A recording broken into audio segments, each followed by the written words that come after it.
करौली अपने मुल्क का नहायत ही माहिर शूटर था और जब भी वो कोई निशाना लगाता था उसका निशाना कभी ख़ता नहीं जाता था और उसने अपने मुल्क में शूटिंग का कोई भी मुकाबला कभी भी नहीं हारा था। 1937 में उसने ये इरादा किया कि 1940 में होने वाली ओलंपिक्स में वो हिस्सा लेगा और शूटिंग का मुकाबला जीतेगा। अब हुआ ऐसा कि 1938 में एक फौजी जंग के दौरान बम फटा और उसका बाजू जो था राइट हैंड सीधा हाथ जो था वो उसका ज़ाया हो गया और उसको हॉस्पिटल लेके गए। वहाँ पे तकरीबन वो 1 महीना रहा। भाई उसकी तो दुनिया ही लुट गई कि जिस हाथ के साथ वो निशाना लगाता था, जिस हाथ के साथ वो शूटिंग करता था, उसका वो हाथ जो है वो ज़ाया हो गया। और जो दूसरा उसका बायां हाथ था जिसके साथ वो लिखना भी नहीं जानता था, अब उसके साथ क्या कर सकता था। लिहाजा उसने 1 महीना हॉस्पिटल में गुजारने के बाद जब वो वापस आया तो उसने दोबारा से प्रैक्टिस शुरू कर दी अपने बाएं हाथ के साथ, यानी कि एक हाथ उसका जो बाकी रह गया था उसके साथ उसने प्रैक्टिस करना शुरू कर दी और पूरा 1 साल वो प्रैक्टिस करता रहा। हत्ता कि 1939 में उसके ही मुल्क में एक शूटिंग का मुकाबला हुआ और वो वहाँ पे गया तो लोगों ने उसको देखा कि ये तो बड़ा माहिर शूटर था, अब तो इसका वो हाथ ज़ाया हो गया है। लोगों ने उसे कहा कि भाई तुम्हारा बड़ा हौसला है, हिम्मत है कि तुम आज भी हमें हौसला देने के लिए इस मुकाबले में शरीक हुए हो, तुम्हारे हौसले को हम दाद देते हैं। तो उसने ये सुनने के बाद कहा कि भाई मैं तुम्हें हौसला देने नहीं, मैं तो तुम्हारे साथ लड़ने आया हूँ, मैं इस मुकाबले में शरीक होने आया हूँ। अब हुआ क्या, हस्बे साबिक माजी की तरह वो इस मुकाबले में भी जीत गया। लोग हैरान हुए कि ये सीधे हाथ से शूटिंग करता था, अब इसका वो हाथ ज़ाया हो गया और इसने बाएं हाथ से शूटिंग शुरू कर दी है। अब दायां हाथ उसका ज़ाया होना ये उसकी किस्मत में लिखा था, लेकिन उसने किस्मत को कोई कोसा नहीं, उसने किस्मत को कोई इल्ज़ाम नहीं दिया, बल्कि उसने मेहनत पे यकीन किया। अब उसने इरादा किया कि 1940 में जो ओलंपिक्स का मुकाबला होगा उसमें वो हिस्सा लेगा।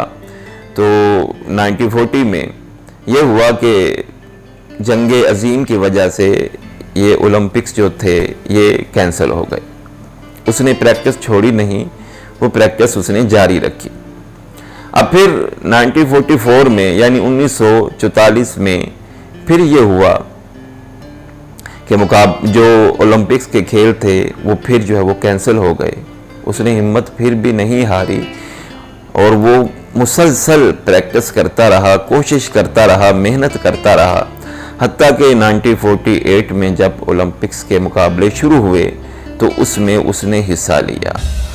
और जनाबे मन आप सोच के हैरान होंगे कि अब देखिए 1938 में उसकी उम्र 28 साल थी और जब 1948 आया तब उसकी उम्र आप सोचिए 38 यानी 38 साल थी।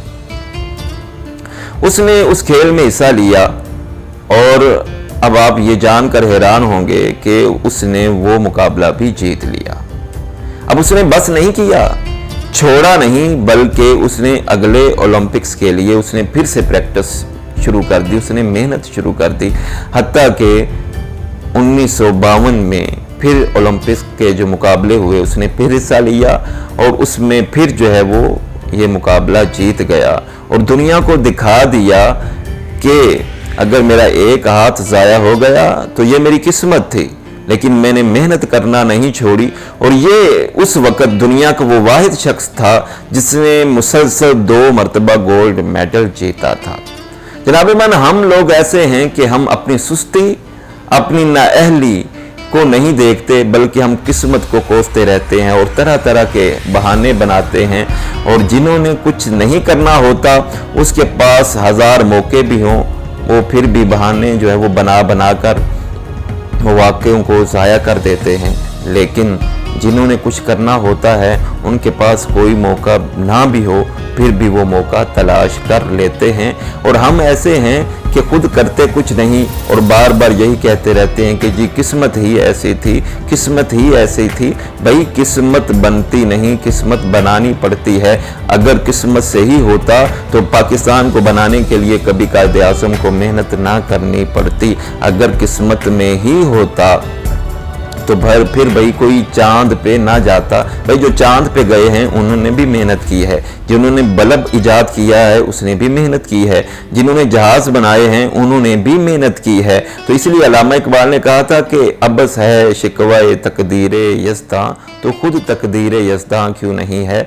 आप मेहनत ही इतनी कीजिए, मेहनत ही इतनी कीजिए कि कामयाबी आपके पास आने के लिए मजबूर हो जाए। तो हज़रात मोहतरम सिर्फ किस्मत पे यकीन करके बैठ जाएंगे तो फिर हमें मिलने वाला कुछ नहीं। अगर कामयाब होना चाहते हैं तो उसके लिए हमें मेहनत करना ज़रूरी है।